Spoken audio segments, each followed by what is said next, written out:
اس میں 2-3 بہت اہم واقعات ہیں۔ اس میں پہلا واقعہ حضرت معبد کا ہے۔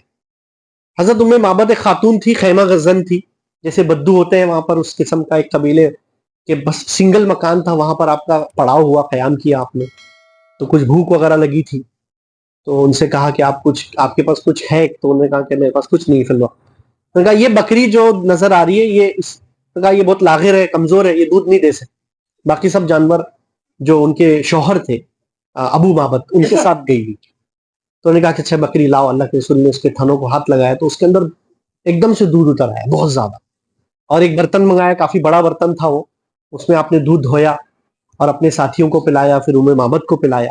پھر خود پیا، اور اس کے بعد وہ خالی ہوا تو پھر اور اتنا ہی بھر کے رکھ دیا، اور وہاں ایک تھوڑی دیر کی مطلب ایک قیام کیا چھوٹا سا، اور پھر آگے روانہ ہو گیا۔ جب ان کے شوہر واپس آئے تو انہوں نے ایک تو دودھ دیکھا بہت سارا، انہوں نے پوچھا کہ کیا ہوا؟ تو انہوں نے کہا کہ کوئی آیا تھا، اور آپ کو معلوم ہوگا کہ اللہ کے نبی صلی اللہ علیہ وسلم کی جو شمائل ہے، یعنی جو آپ کی پرسنل چیزیں ہیں، اس پر بھی بہت باریکی سے لوگوں نے لکھا ہے، صحابہ نے بیان کیا ہے ایک ایک چیز کو، بال کیسے تھے، آپ کے ہونٹ کیسے تھے، ناک کیسی تھی، آنکھیں کیسی تھی، کلر کیسا تھا، ہائٹ کیا تھی، چلتے کیسے تھے، بات کیسے کرتے تھے، بات کرتے تو کتنے دانت نظر آتے تھے، کتنا جھکتے تھے، کتنا اٹھتے تھے، کتنی دیر لوگوں سے ہاتھ ملاتے تھے، ہر چیز کو لوگوں نے نوٹ ڈاؤن کیا ہے، اور ہر چیز کو آج بھی جو ہے لوگوں نے کوشش کر کے محفوظ کیا ہے۔ تو اللہ کے نبی صلی اللہ علیہ وسلم کا حلیہ مبارک بیان کرنے میں جو لوگ، جیسے ہند بن ابی حالہ کا نام آتا ہے، انس بن مالک رضی اللہ تعالیٰ عنہ کا نام آتا ہے، اس میں بہت بڑا نام جو ہے معبد کا آتا ہے، کیونکہ انہوں نے جب وہ چلے گئے، اللہ کے نبی صلی اللہ علیہ وسلم وہاں سے روانہ ہو گئے،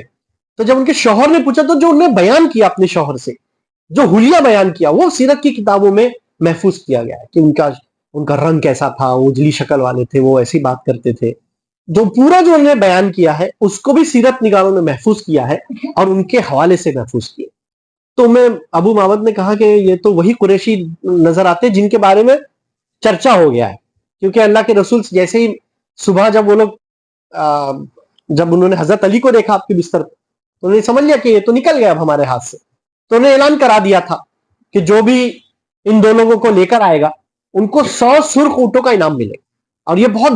بڑا انعام ہے کافی۔ تو اطراف کے قبائل میں اور مکہ کے اطراف میں بہت یہ مشہور ہو گئی تھی بات کہ یہ دو لوگ ایسے نکلے ہیں یہاں سے، تو انہوں نے کہا کہ یہ تو وہ لوگ ہیں۔ بعد میں روایتوں میں آتا ہے کہ معبد اور ان کے شوہر جو ہے وہ مدینہ ہجرت کر گئے اور انہوں نے اسلام قبول کیا، وہاں پر رہنے لگے۔